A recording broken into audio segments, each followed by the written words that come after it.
El siguiente programa es para todas las edades. No contiene escenas de sexo o violencia. Es apto para toda la familia. Cuenta con el sistema Closed Caption y es financiado con recursos del Fondo Único de TIC.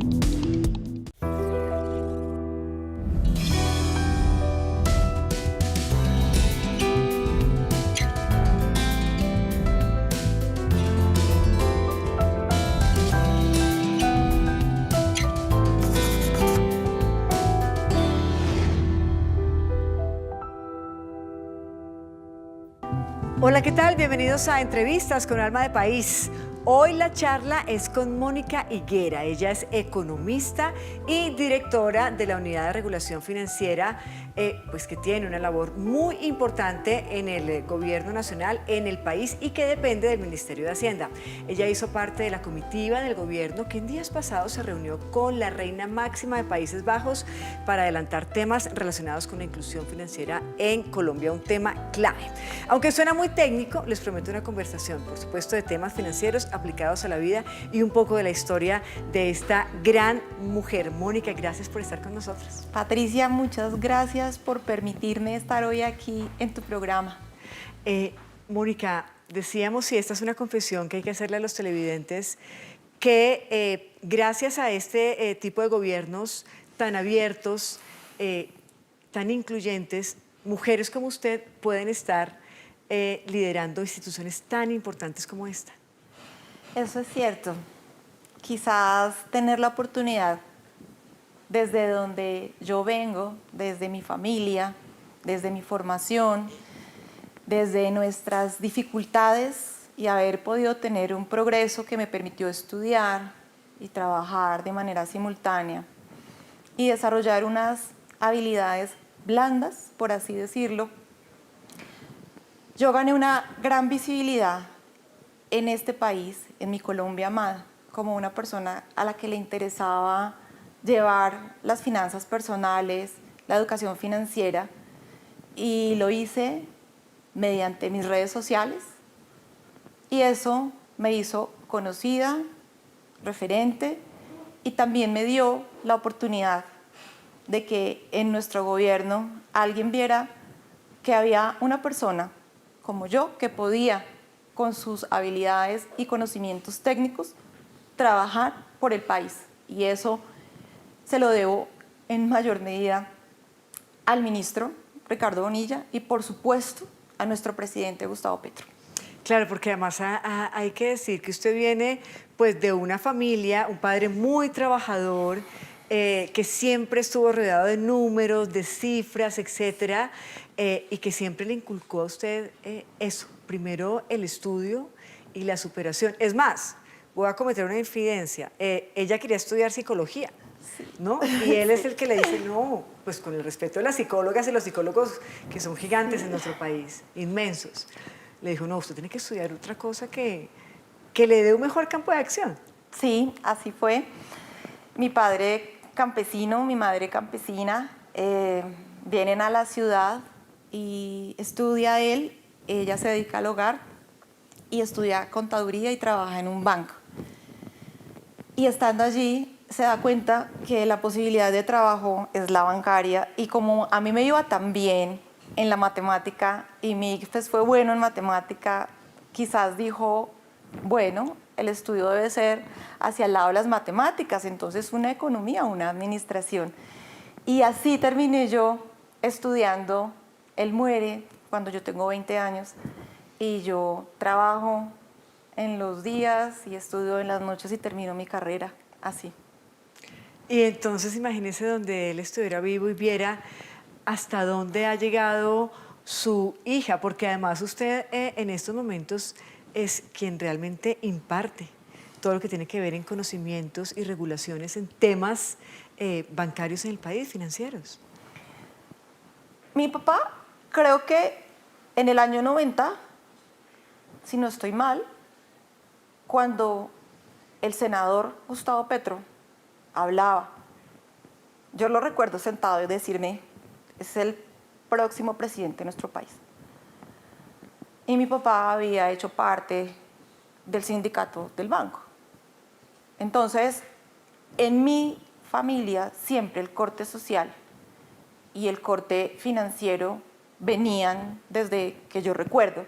Y creo que hoy diría, no puedo creer que Gustavo Petro sea presidente y que mi hija haga parte de algo tan importante, porque realmente lo luchamos demasiado y luché por mis 4 hijos para que estuvieran como están, y migrar y empezar de ceros.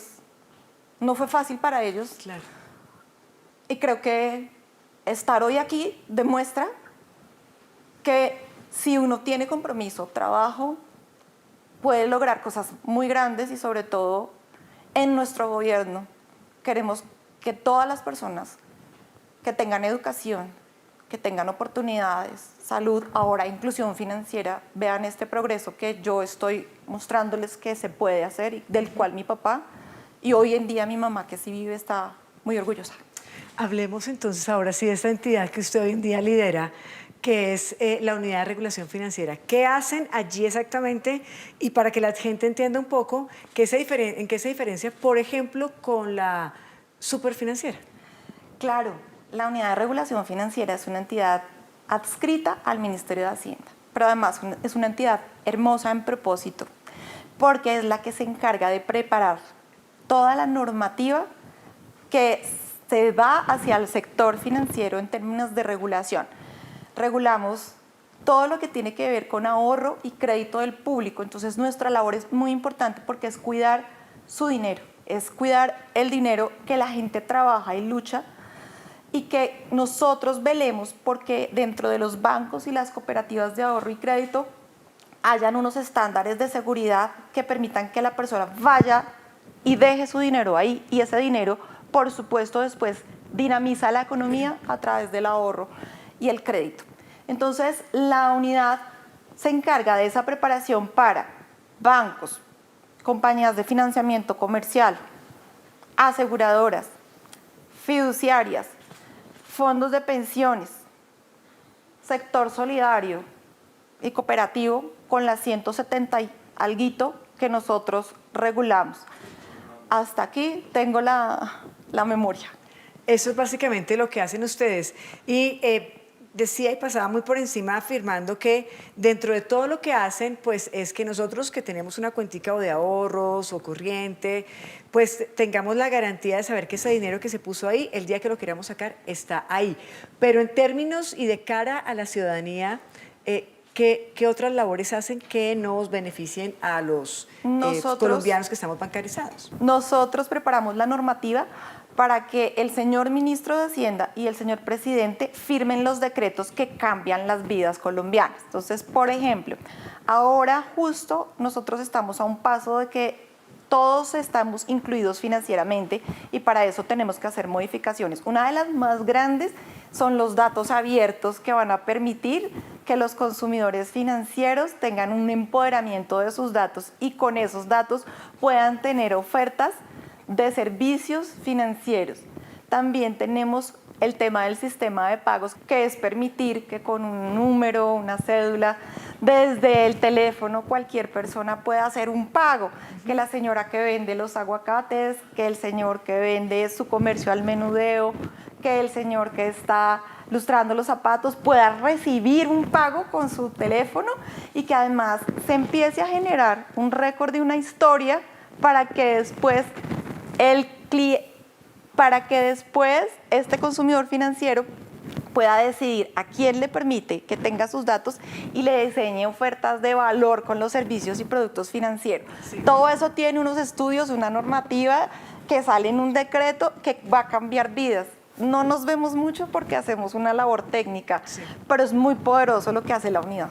Digamos que ese open data o información abierta, como lo dice usted, claro, va a generar todo esto, que uno a través de un celular, esto va a empezar a funcionar después del 2025, que a través de un celular usted pueda recibir o pueda girar dineros. Hoy en día ocurre con algunas billeteras digitales, incluso el mismo Banco Agrario está estrenando su billetera digital llamada Bico, pero esto también va a generar que estemos un poco expuestos en términos de información y que los bancos tengan información nuestra que no sabemos hasta dónde queremos que tengan.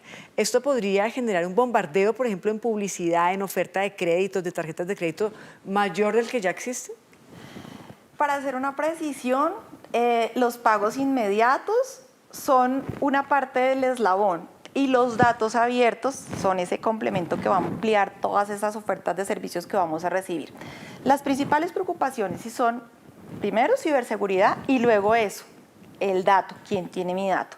Pero de la manera en que nosotros estamos revisando las mejores prácticas internacionales, lo que buscamos es que sea el titular de los datos quien autorice quién va a tener su dato.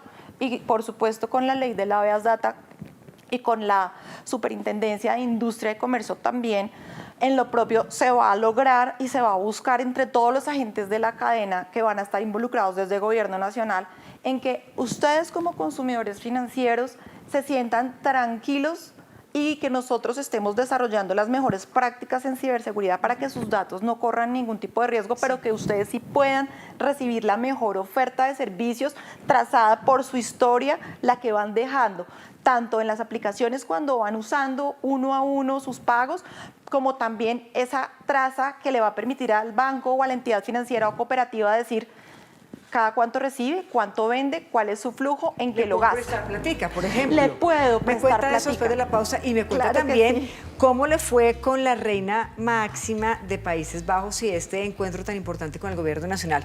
Una pequeña pausa y ya volvemos.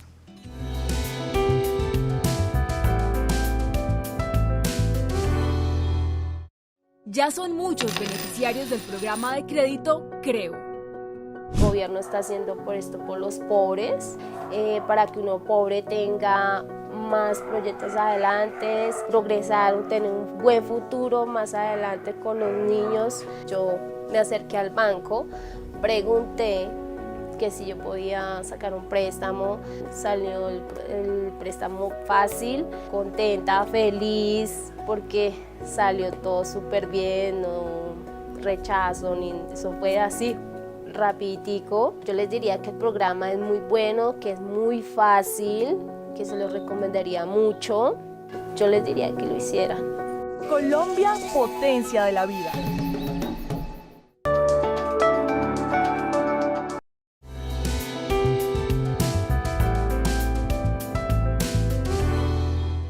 Seguimos en entrevistas con Alma de País, hablando con Mónica Higuera. Ella es la directora de la Unidad de Regulación Financiera URF en nuestro país, pero además de eso también es economista, tiene un énfasis en la administración de empresas, ha trabajado, y déjeme decirle, Mónica, en diversos sectores públicos también y privados, como Corfi Colombiana, ha estado en la bolsa, ha sido gerente comercial del Banco de Occidente, ha trabajado en Credit Corp Capital, ha sido consultora también independiente de educación y finanzas. Hablaremos de eso más adelante porque no quiero perder que ella esté aquí para que nos dé algunos tips en finanzas personales muy importantes en esta época con esas tasas de interés tan altas, en fin. Pero hablemos de esta imagen que nos acompaña de fondo, y es que hace un par de días el presidente Gustavo Petro, por supuesto en compañía de la primera dama, estuvieron reunidos con la reina máxima de Países Bajos, hablando de temas que tienen que ver con la inclusión financiera. Y se preguntarán ustedes por qué. Bueno, pues porque la reina de Países Bajos es representante ante el secretario de Naciones Unidas, es una asesora en todo lo que tiene que ver con temas de inclusión financiera. ¿Cómo se dio esta reunión y cómo la vivió usted específicamente, Mónica? Su Majestad, la Reina Máxima, es una empoderada y abanderada de la inclusión financiera y crediticia. Ella había venido hacía ya casi una década al país y estaba haciendo esta visita de seguimiento.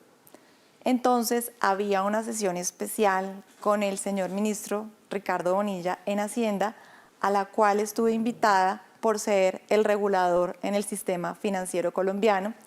Entonces fue muy emocionante poder hablar con ella, y en la reunión, que era bilateral, ella tenía una conversación con el ministro y con sus delegados, y de un momento a otro ella levanta la mirada y dice: señora Mónica, quiero hacerle unas preguntas.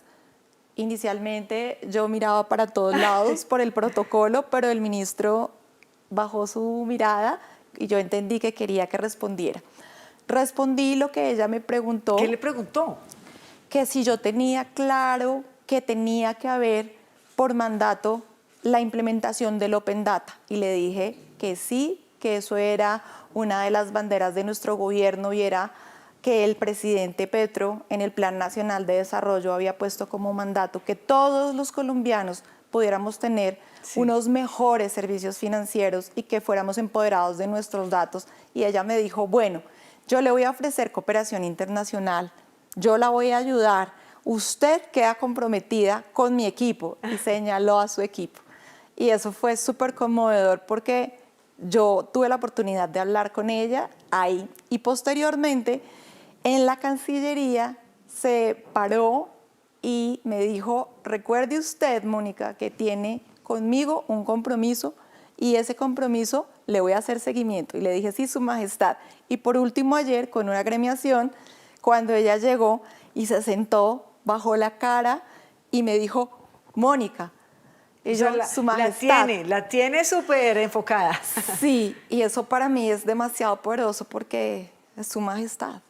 Sí, pero además de eso también por la importancia de lo que implica el tema de la inclusión financiera y en algún momento la reina decía que actualmente, por ejemplo, los temas de inclusión financiera y sobre todo la brecha que existe en Colombia comparativamente hablando con los países de la región es muy alta. Cuando decimos cuánta población está bancarizada en Colombia, ¿a qué porcentaje estamos haciendo referencia?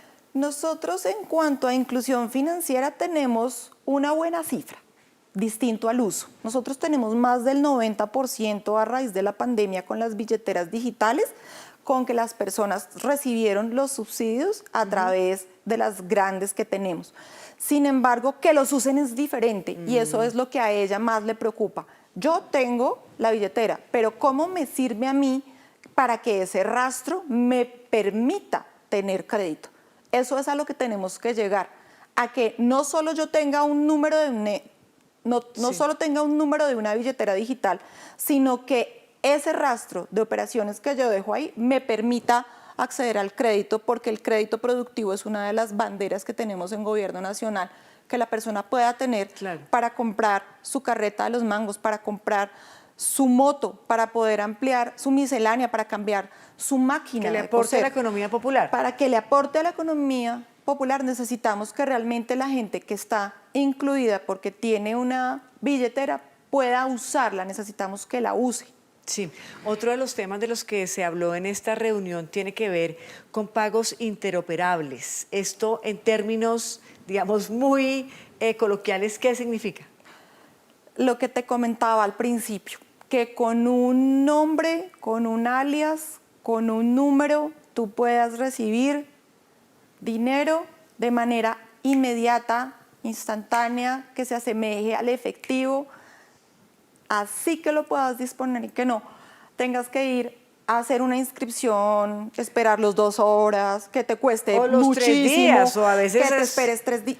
Para hacer una transacción de banco a banco. Exacto. Sí, antiguamente me acuerdo yo incluso que uno no podía hacer transferencias de ciudad a ciudad, ¿no? O sea, eso ocurría en nuestro país. La idea es que el dinero que usted transfiera se vea directamente reflejado en el momento y en el instante en el que lo está haciendo. Mire, cuando uno piensa en finanzas, en bancos, en mercado, pues uno piensa en deudas, en intereses, en cuotas.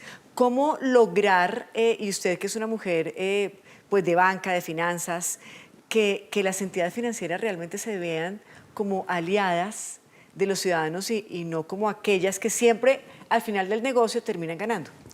Educación financiera es lo que yo considero como prioridad de cara a lo que es la asesoría de un cliente. Se tienen que asincerar y tienen que conocer a su cliente, el que se sentó o la que se sentó allí pidiendo una solución. Poderle explicar a una persona cuánto le cuesta el dinero, poder entender si ese dinero que está pidiendo o está buscando guardar tiene un propósito importante. Voy a crecer en mi negocio, voy a viajar, voy a educar a mis hijos, voy a ampliar lo que yo quiero ampliar como mi sueño o meta, eso lo tiene que mapear muy bien la banca para poderle ofrecer esa solución a la persona sin endeudarla.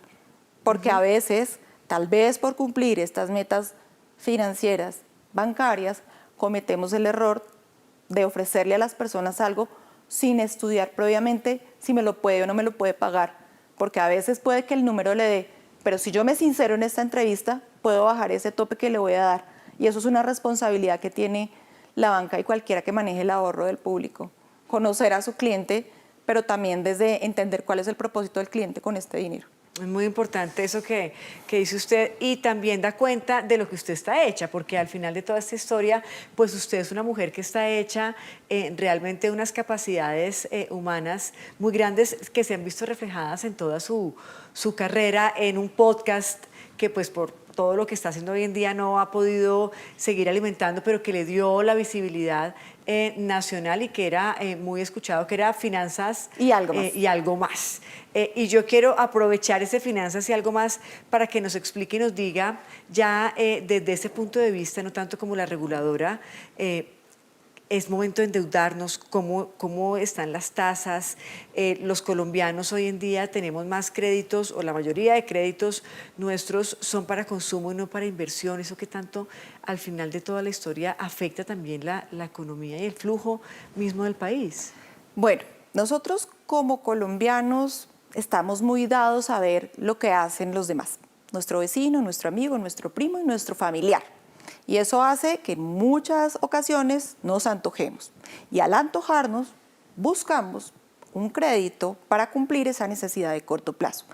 El crédito por sí es bueno. ¿Por qué? Porque el crédito me ayuda a mí a crecer, me ayuda a mí a obtener un dinero de una entidad que confió en mí para que yo llevara a cabo un proyecto.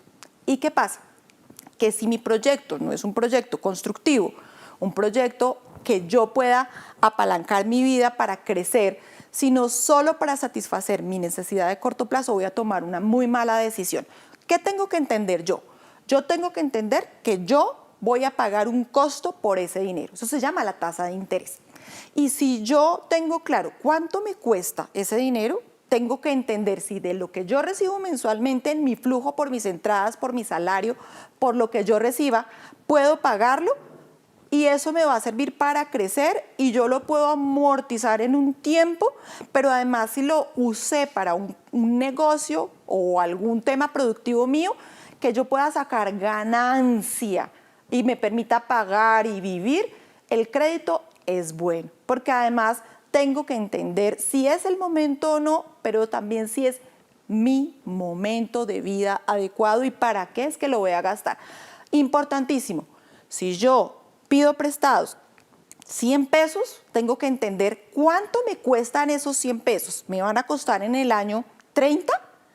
Listo. Esos 30 los voy a dividir y los voy a poner en mi cuota mensual. Ah, bueno, sí puedo. Ah, ¿no puedo? Uy, no lo voy a sacar. ¿Por qué? Porque claro, esa cuenta es la que no hacemos. Entender que el dinero tiene un costo.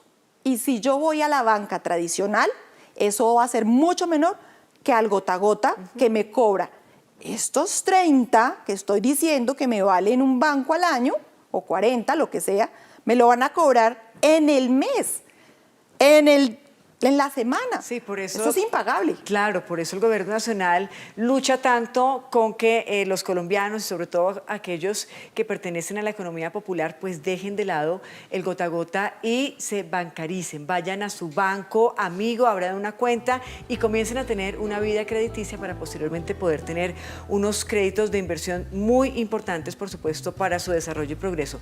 Una pequeña pausa y ya regresamos, último bloque aquí en Entrevistas con Alma de País.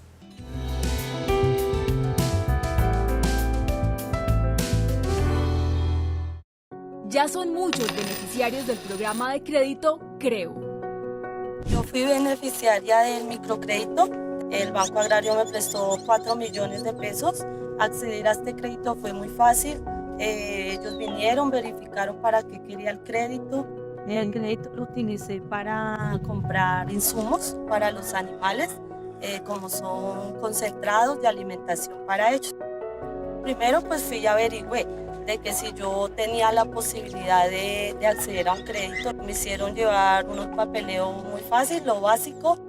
Luego como en 2-3 meses me llamaron de que ya mi crédito estaba aprobado. Lo recomiendo porque es muy fácil. Colombia, potencia de la vida.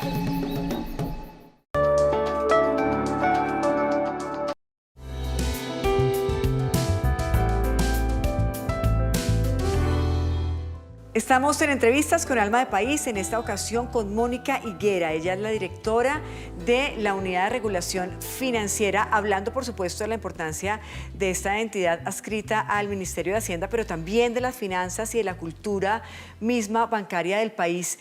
Y hay un tema que está pasando mucho y ocurre desde hace unos 2 años quizá, y es la cultura de pago de los colombianos. ¿Vamos en caída libre o no? Sí, y eso es algo bastante preocupante por la siguiente razón. Nosotros como Gobierno Nacional estamos conscientes de que nos cobren y que nos llamen a los ciudadanos es incomodísimo, pero tenemos que hacer conciencia de que nosotros, si hemos pedido un crédito, tenemos que pagarlo, honrar esa obligación. ¿Por qué? Porque el dinero que nos prestan es el dinero que otra persona ha ahorrado. Y para que nuestro sistema financiero esté sólido, esté fuerte, esté robusto, depende de que aquello que una persona decidió ahorrar porque confió y se lo prestaron a otro porque confiaron en nosotros, tenemos que pagarlo. Sí, es cierto, a veces tenemos malas situaciones, a veces estamos en desempleo, a veces estamos pasando una crisis personal que nos impide pagar. Sí. Lo lógico y lo normal es que atravesemos estas crisis y que nos amparemos en lo que el gobierno ha hecho para nosotros, para quizás decir, confiaron en mí, están confiando en mí, me van a dar una nueva oportunidad, como la ley de perdón y olvido, ahora la ley de dejen de fregar, por favor. Ustedes deben pagar, nosotros debemos pagar. No nos deben molestar, no nos deben presionar en el sector financiero, sí, pero nosotros tenemos que cumplir y tal vez, si alguna vez nos atrasamos, hay una nueva oportunidad de rehacer la vida. El crédito empodera, el crédito construye. El crédito dinamiza país. Vamos a cuidar nuestro crédito, sí, y vamos a cuidar nuestro ahorro. Oiga, ¿qué puede pasar, Mónica, si Colombia no paga? Es decir, si esta cultura del no pago sigue creciendo y sigue creciendo. Y es importante la respuesta para que la gente entienda lo que usted acaba de decir. Es que si yo no pago, pongo en riesgo el sistema financiero al final. Es muy grave no pagar. ¿Por qué? Porque yo, cuando pido prestado, estoy recibiendo el dinero que otro ahorró. Y una última, ya para finalizar, un consejo aquí. ¿Pedimos un préstamo ahorita o esperamos que bajen un poquito las tasas? Depende. ¿Van a bajar las tasas o no? Depende para qué se préstamo. Porque si yo tengo una necesidad hoy... Para un carro, digamos, para un carro. Eso es un tema de consumo que me va a generar un gasto y no sería prudente tomar. ¿En este momento? En este momento, no, porque las tasas están muy altas y si yo no tengo una fuente de pago fija, corro riesgo. Pero si yo estoy bien financieramente, podría hacerlo porque puedo mover el país y la economía. O si no, me quedo quieta. Yo me quedo quieta. Gracias, Mónica, por haber estado con nosotros. Muchas gracias por la invitación, Patricia, y gracias al equipo. A ustedes también mil gracias por habernos acompañado. Esperamos que esta charla, además de conocer un poco más qué es lo que hace la URF, pues también les haya servido para tomar decisiones en estas finanzas personales que al final afectan, influyen positiva o negativamente la economía del país. Hasta pronto.